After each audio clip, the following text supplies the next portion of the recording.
First contact and deception. The Kraxan warship materialized above Shanghai on a humid summer morning, its crystalline hull refracting sunlight into prismatic patterns across the city's skyline. Global defense systems remained silent. The vessel had somehow bypassed every early warning system humanity had established. Within hours, similar ships appeared over New York, London, and Moscow, their presence sending waves of panic through Earth's population.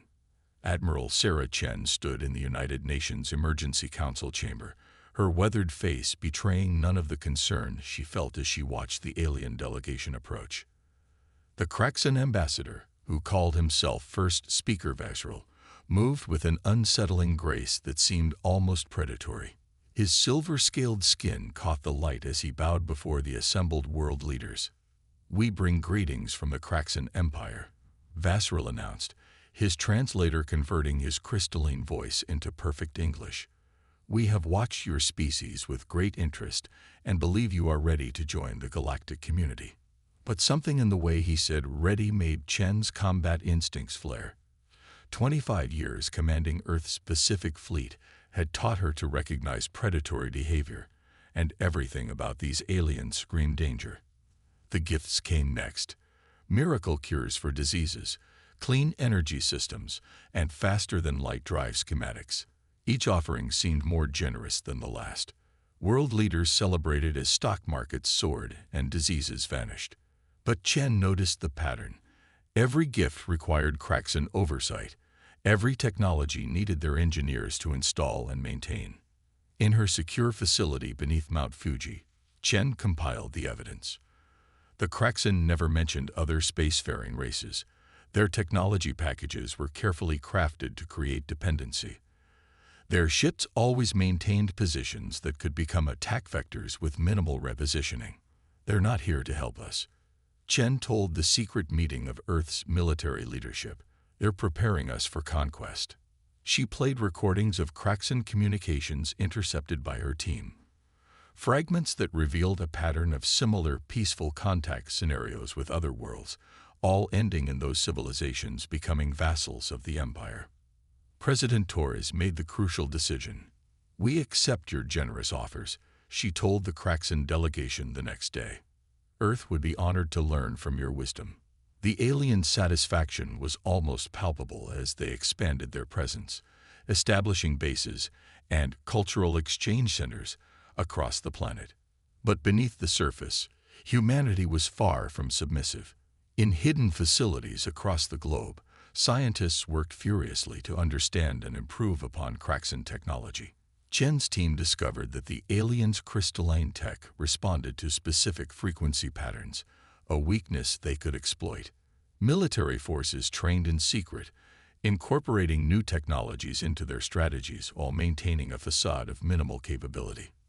The Kraxan never realized that every cultural exchange session was recorded and analyzed.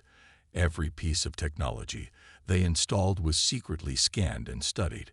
Every casual comment about their empire's military capability was cataloged and cross-referenced. They saw only what they expected to see: another primitive species grateful for their guidance.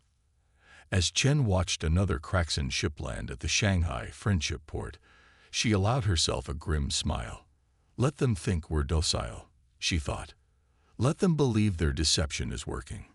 The time would come when they would learn that humanity's greatest strength wasn't in our technology or our numbers, but in our ability to recognize threats and prepare for them." The trap was being set, and the Kraxan Empire had no idea they were walking right into it. Project Titan.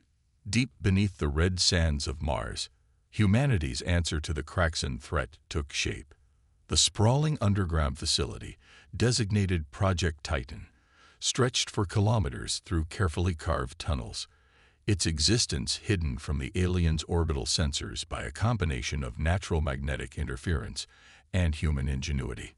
Dr. Maya Patel stood before the massive viewing window, watching as automated construction drones assembled the hull of humanity's first true warship.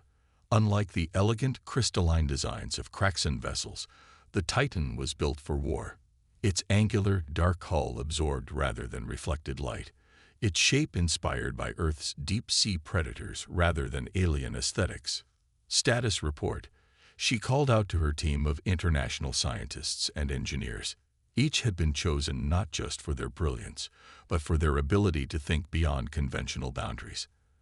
Dr. Klaus Schmidt, head of propulsion, stepped forward first. "The hybrid drive system is exceeding expectations," he reported, his excitement barely contained. "We've successfully merged Craxon crystal technology with our own fusion designs. The power output is triple what their ships can achieve, and we've managed to mask the signature completely." That was humanity's true advantage. The aliens had given them technology, but hadn't counted on humans' ability to innovate and improve upon it. Where Craxon ships used pure crystal matrices for power, Earth's scientists had created a hybrid system that channeled crystal energy through plasma conduits, achieving power levels the aliens thought impossible for a primitive species. The weapons systems proved equally revolutionary. Dr. Sarah Chen's daughter, Lisa, had discovered that Craxon shield technology had a fundamental weakness. It couldn't adapt to rapidly changing frequency patterns. The Titan's main guns were designed to exploit this, firing beams that shifted through multiple frequencies in microseconds. "The AI defense network is online," announced Dr. James Wong, his hands dancing across holographic controls. "We've fed it every naval battle in human history, every martial arts style, every guerrilla warfare tactic. The Craxon fight like they've never faced a real threat. We'll fight like every battle could be our last." Maya walked through the ship's nearly completed corridors, running her hand along walls made of a material that didn't exist 6 months ago. Human metallurgists had studied the Craxon's crystalline technology and created something new, a metal-crystal hybrid that was stronger than either component alone. The aliens had given them building blocks, never imagining that humans would rebuild them into something better. The ship's bridge was a testament to human ergonomics and combat psychology. Where Craxon ships were built for comfort and aesthetic beauty, the Titan's command center was designed for war. Every station was positioned for maximum efficiency, every system had redundant backups, and every crew member would have perfect situational awareness. Time to completion. Maya asked her assistant AI. The holographic display showed 93% completion across all systems. They were ahead of schedule, but Maya felt the pressure of time bearing down on them. Their intelligence suggested the Craxon were preparing for the final phase of their conquest, gathering their fleet for what they thought would be a simple subjugation of another primitive world. In the facility's training center, crews from every nation worked together in perfect harmony. Old rivalries had no place when the entire species faced extinction. The simulators ran day and night, preparing humanity's best for combat against an enemy that thought them incapable of real resistance. The Craxon's arrogance would be their downfall. They expected Earth to build simple ships copying their designs. Instead, humanity had created something unique, a perfect blend of stolen technology and human warfare expertise. The Titan wasn't just a ship, it was humanity's statement to the galaxy. "We will not be conquered." As Maya prepared her daily report for Admiral Chen, alerts flashed across her screens. The Craxon were accelerating their timeline, moving more ships into the solar system under the guise of protective patrols. They still thought their deception was working, still believed humans were blind to their true intentions. "Let them come," Maya whispered, watching as the final sections of the Titan's hull were sealed. "Let them think we're helpless." The ship's dark form seemed to absorb the light around it, a shadow of humanity's determination given physical form. When the Craxon finally revealed their true intentions, they would learn that humans weren't just another species to be added to their empire. They were the species that fought back. The awakening giant. The Craxon attack began at dawn. Their ships dropped their peaceful pretense like a discarded mask, crystalline hulls shifting from translucent beauty to weapons configuration in seconds. 500 vessels emerged from hyperspace, their formation a perfect geometric pattern that spoke of countless unopposed victories. First Speaker Vasral's message echoed across every communication channel on Earth. Your world is now under direct Imperial control. Resist, and we will be forced to demonstrate our displeasure. His voice carried the casual cruelty of someone who had never faced real opposition. In the UN Emergency Command Center, Admiral Chen watched the alien fleet's approach with calculated calm. Send the prepared response, she ordered. President Torres's pre-recorded message played across all frequencies, a masterpiece of acted submission and fear, begging for mercy and promising compliance. The Kraxan fleet moved exactly as predicted, spreading out to establish orbital dominance over Earth's major cities. Their tactics were perfect, refined over centuries of unopposed conquests. They were textbook movements, which made them perfectly predictable. All stations, Operation Lazarus is now active. Chen broadcast on the secure quantum network humanity had developed in secret. Across the planet, hidden defense systems powered up. The Kraxan sensors registered nothing, their overconfidence blinding them to the trap they'd walked into. Launch the Titan, Chen commanded, her voice steady despite the weight of the moment. On Mars, deep beneath the red sands, massive doors slid open. The Titan rose from its underground berth like an ancient god awakening, its dark hull seeming to drink in the sunlight. The ship that represented humanity's greatest achievement, their ultimate response to extinction, was about to show the galaxy why Earth should never be underestimated. Captain Lisa Chen, daughter of the Admiral and now commander of humanity's greatest weapon, stood on the Titan's bridge. All hands to battle stations, she ordered. Show them what humans can do when pushed too far. The Kraxan fleet never saw the Titan coming. The ship's hybrid drive system, combining crystal tech with human innovation, allowed it to cross the space between Mars and Earth in minutes rather than days. It emerged from the darkness behind the alien fleet, a predator ready to strike. Multiple target solutions acquired. Tactical Officer James Wong reported, his fingers dancing across holographic controls. Their shields are configured for standard crystal weapons. They have no defense against our frequency-shifting cannons. Fire at will, Lisa commanded. The Titan's main guns came alive, spitting beams that changed frequency 1,000 times per second. Kraxan shields, designed to resist single-frequency attacks, shattered like glass. The first volley alone destroyed 30 ships, their elegant crystalline forms breaking apart in silent explosions. Vasral's shocked face appeared on the main screen. "Impossible," he sputtered. "You're a primitive species. You can't have this technology." His perfect composure had cracked, revealing the fear beneath. Lisa allowed herself a small smile. "You gave us the building blocks," she replied. "But you forgot something crucial about humans. We never stop improving, never stop innovating, and we never, ever submit to tyranny." The Titan moved through space like a shark through water, its hybrid hull absorbing or deflecting every return fire the Kraxan could muster. From its launch bays, swarms of fighters emerged, each one piloted by a fusion of human intuition and artificial intelligence, executing combat maneuvers the aliens had never seen before. "Enemy fleet attempting to regroup," Wong reported. "They're trying to form a defensive sphere." It was another textbook maneuver, one they'd practiced countering countless times in simulation. "Launch disruptor drones," Lisa ordered. Hundreds of small, dark objects shot out from the Titan's hull. The Kraxan ignored them, their sensors classifying them as debris. It was their last mistake. The drones activated, releasing electromagnetic pulses that had been specifically tuned to the frequency of Kraxan crystal technology. Entire ships went dark, their power systems scrambled by an attack they'd never anticipated. Admiral Chen watched from Earth as the mighty Kraxan fleet, terror of 1,000 worlds, fell into chaos. Their perfect formations shattered, their confident attacks turned to desperate defense. This was humanity's answer to those who thought them weak. Not just technology, but the will and creativity to use it in ways their enemies never imagined. "Your species," Vasral's voice shook as he broadcast one final message. What are you? Lisa's response was heard across the entire fleet. We are human. We are the ones who take what we're given and make it better.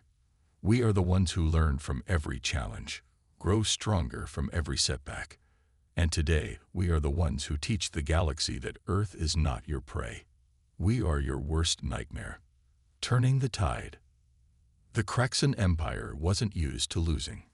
For 3,000 years, they had expanded unopposed, their crystalline fleets bringing civilization after civilization under their control. Now, as reports of Earth's victory spread across subspace channels, the Imperial High Command faced something entirely new: fear. High Commander Zarkak stood before the Imperial Council, his silver scales dulled with stress. First Speaker Vasral's fleet has been completely neutralized, he reported, the words tasting like ash in his mouth. The humans didn't just defeat them. They humiliated them. They turned our own technology against us in ways we never thought possible. Across the galaxy, the ripples of Earth's victory spread. Subject species whispered in dark corners, sharing stories of the primitive world that had done the impossible. The Kraxan responded the only way they knew how, with overwhelming force. 2,000 ships, the largest fleet ever assembled in Imperial history, emerged from hyperspace at the edge of the solar system. Leading them was the Pride of Empire, a vessel 3 times the size of any previous Kraxan warship.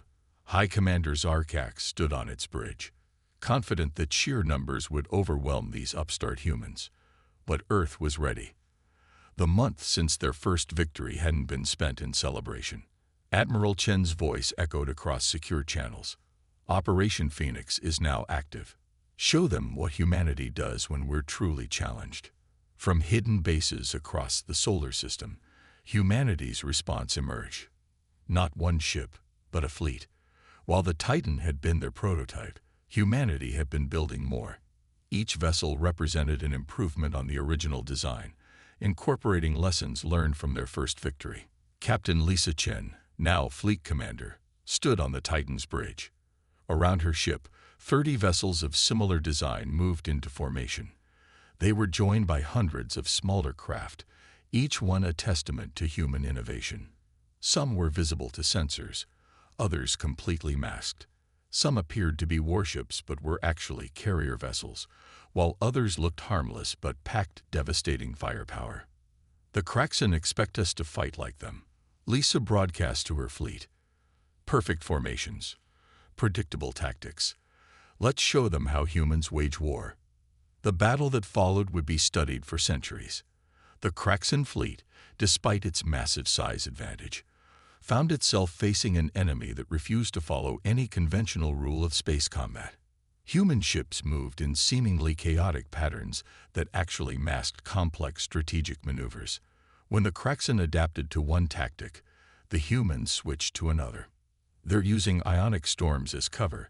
Zarkaks raged as human vessels darted through solar flares that would have destroyed Kraxan ships. The hybrid hulls developed on Earth could withstand conditions the crystal ships never could. But humanity's greatest advantage wasn't their technology. It was their mindset. Every human commander had been chosen for their ability to think creatively, to adapt instantly to changing situations. The Kraxan fought like an empire that had never faced real opposition. The humans fought like survivors who had spent their entire history overcoming stronger opponents. Multiple signatures detected behind the enemy fleet, Wong reported on the Titan's bridge. The Kraxan reinforcements had arrived exactly where Earth's intelligence predicted they would. Lisa allowed herself a grim smile. Activate the Theseus protocol, she ordered. Throughout the solar system, hidden installations powered up. The humans had spent weeks seeding the likely approach vectors with specialized weapons platforms. Now, as the Kraxan reinforcements emerged from hyperspace, they found themselves caught in a deadly crossfire. Impossible. Zarkaks watched as his perfect fleet was torn apart by attacks from every direction. The humans weren't just fighting back. They were systematically dismantling every advantage the Empire had relied on for millennia. The Pride of Empire, the greatest vessel in Imperial history, found itself surrounded by 5 human ships. Each one was smaller, but they moved with perfect coordination, exploiting weaknesses in the massive ship's design that its creators had never considered. Your empire is built on the assumption that might makes right. Lisa's voice carried across all frequencies as the Pride's crystal hull began to crack. But humanity's strength isn't in our ships or our weapons. It's in our ability to adapt, to improve, to overcome. You thought you were superior because you had conquered 1,000 worlds. We became superior because we never stopped learning, never stopped growing stronger. A new dawn. The defeat of the Kraxan Empire's greatest fleet echoed across the galaxy like a thunderclap. On 1,000 worlds, subjugated species watched in awe as news spread through subspace channels. The undefeatable had been defeated. The unconquerable had been conquered. And humanity was just getting started. In the aftermath of the battle, Admiral Chen stood before the United Nations, her uniform bearing new medals that represented not just Earth's victory, but humanity's emergence as a galactic power. The Kraxan Empire has sued for peace, she announced to thunderous applause. But more importantly, they have agreed to our terms. Those terms would reshape the galaxy. The Empire would withdraw from all conquered worlds, leaving them free to choose their own destiny. Their technology would be shared freely, not used as chains to bind other species. And Earth would oversee the transition, ensuring that millennia of oppression finally came to an end. High Commander Zarkax, now the Empire's chief diplomatic representative, stood uncomfortably before the human delegation. We never imagined, he admitted, his once proud voice humble, that giving you basic technology would lead to this. How did you advance so quickly? How did you improve upon designs that took us centuries to perfect? Dr. Maya Patel, now head of Earth's new Galactic Technology Institute, answered him. You saw technology as a finished product, something to be used exactly as designed. We saw it as a starting point, a foundation to build upon. Every gift you gave us, every system you installed, we didn't just study it, we reimagined it. The Titan and its sister ships now patrolled the galaxy, not as conquerors but as peacekeepers. Under their watch, formerly subjugated species began to rebuild, to rediscover their own potential that the Empire had suppressed for so long. Many of them adopted human approaches to technology and warfare, learning that innovation and adaptation were more powerful than blind adherence to tradition. Captain Lisa Chen, promoted to Admiral of Earth's new Galactic Defense Fleet, stood on the Titan's observation deck, watching as ships from a dozen freed worlds trained together. Each species brought their own unique perspectives and abilities, creating something greater than any one civilization could achieve alone. The Kraxan's greatest mistake, she told a gathering of alien officers, wasn't in underestimating our technology.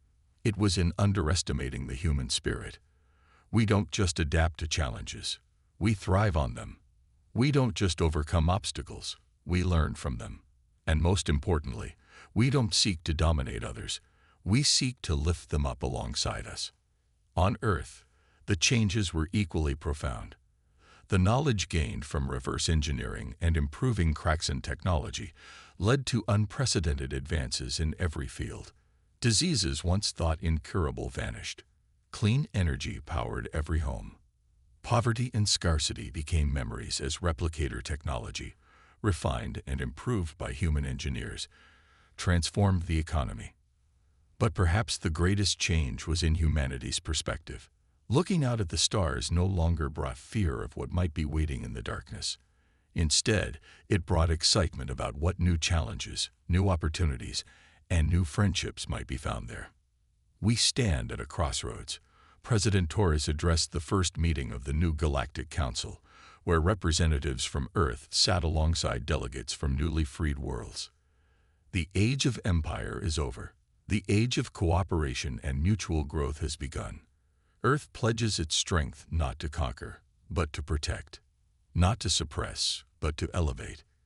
Together, we will build something greater than any empire could imagine. The Kraxan, stripped of their imperial might, discovered something surprising. Freedom from the burden of maintaining their superiority allowed them to grow in new ways.